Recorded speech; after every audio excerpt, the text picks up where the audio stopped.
Video. Yes.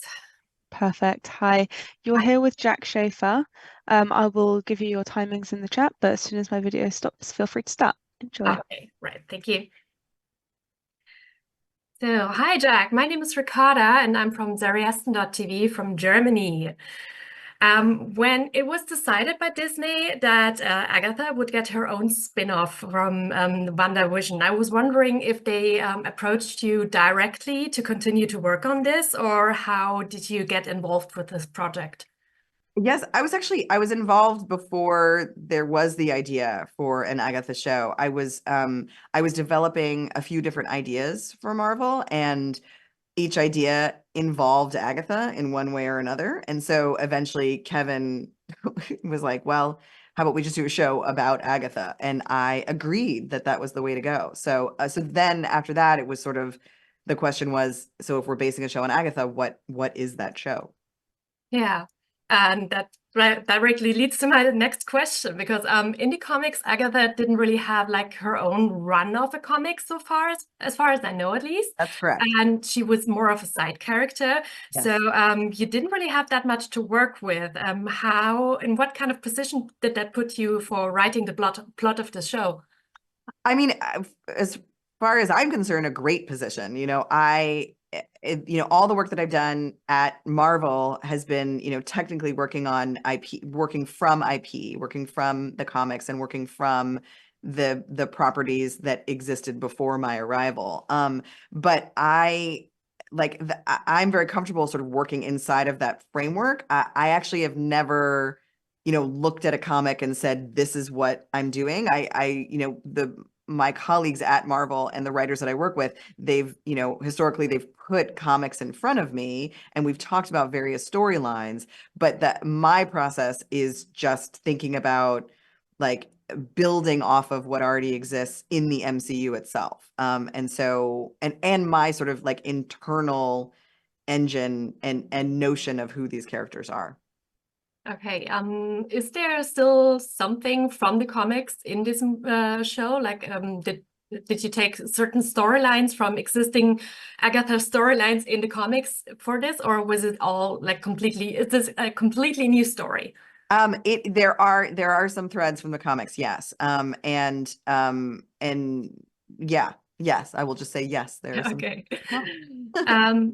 How much of WandaVision will be visible in the Agatha show? And I mean this like plot-wise, is there stuff that is continued from WandaVision and also style-wise? Because WandaVision had this very specific, not really specific style because it had so many styles, but Yeah. is some of that still visible within Agatha?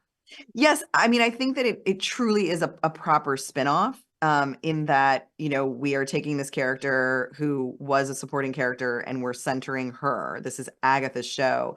But because it's a spin-off, we're continuing her storyline from the events of WandaVision. And there is a lot that we are continuing forward from that show, both stylistically and narratively. All right. And Agatha is the clear star of the show, but is there a specific antagonist to this, or is this more of a witchcraft coming of age story or her second coming of age? I mean, yes to both. One of the joys for me in creating WandaVision was, in my mind, Wanda is the ultimate villain of that story. That she is her own antagonist. She is her own worst enemy. Even though Kathryn's character Agatha sort of is occupying the traditional antagonist space. And so with Agatha, we are now centering the character who is technically a villain, but really it's all about obstacles. And this show, like WandaVision, is an instance where there are obstacles that are self-generated from the main character, and there are external obstacles.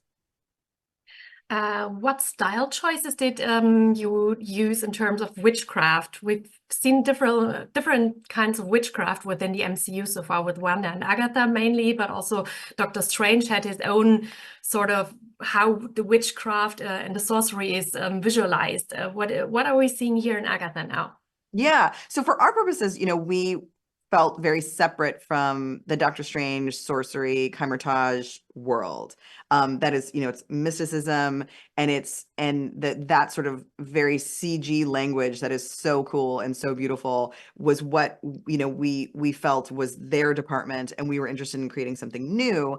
And Wanda is technically a witch, but knows nothing of witchcraft culturally. And so with this show, what we wanted to do was bring sort of a classic traditional witchcraft, Western witchcraft, into the MCU fold. And so for us, these are practices that are very tied to nature, that are skill sets that are specifically associated with witchcraft, things like potions and divination and protection, spell casting. And so it was a delight to kind of be like, well, we're the ones who get to say what it's like in the MCU. It was really fun. Yeah.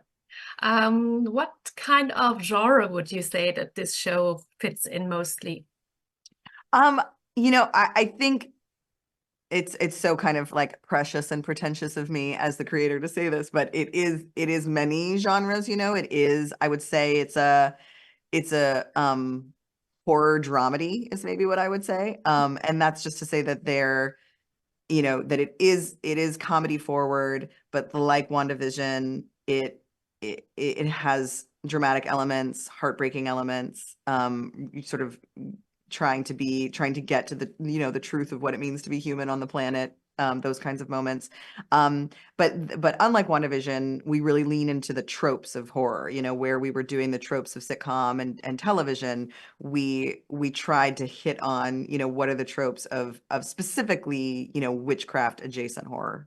Yeah, that sounds cool, and perfect timing for Halloween, of course. Yeah. In terms of the filming process, was there any incident on set or any day on set that particularly stuck in your head? Like, what was the most memorable day and incident on set that you are able to share with us here? I know there's so many things that I'm not able to share. I think, the very first day of shooting in Atlanta was we shot in the pilot the opening crime scene shots, and that sort of that whole scene was shot over 2 days at the very beginning of our schedule. And it was I have directed, but I hadn't directed sort of at this scale, in the Marvel space. And so those 2 days we got this beautiful rain that didn't it was light enough that it didn't stop production, but it was present enough to make it look really beautiful. It sort of created a mist that was perfectly atmospheric for the shot. So it felt like those first couple of days were really blessed, like they were kind of charmed. And just to be able to finally, after all that time, direct the great Kathryn Hahn, and we just had the best time. Like we just giggled and couldn't believe our luck. Yeah, and final question from my side is, you already now get to direct Agatha Harkness, which is a rather side character from the comics. If you could any other Marvel character from any comic, which character would you love to base a show on? Like that, so a show that, a character that doesn't exist already in the MCU, one that's only from the comics? Whichever you choose. Well, I'm gonna mess it up, but our executive producer Mary Lavanos showed me a comics. I think it's called they're like the Great Lakes Avengers or the Guardians of the Great Lakes. Anyway, there's this weird kind of band, a little bit more like Guardians of the Galaxy, that are very odd, and they're based around the Great Lakes. And I thought that was like hilarious and totally random. So for me, it would be something like that. It would be one of the sort of like stranger comics, or like Howard the Duck, like just the ones that you're like that you have no business, like this on its face, this should not work, and then finding a way to make it work. That sounds like a really cool task, and I hope that Kevin Feige eventually gives you the lead to do that. Thank you. All right. Thanks so much. Thank you so much for your time, and also thanks to the Junket team. I'm done here now. Thank you, and have a great day. Oh, thanks so much. Perfect. You. I was going to send you back to press hops, but you don't need to. Perfect. Thank Great. you. Have a good rest of your day. You too.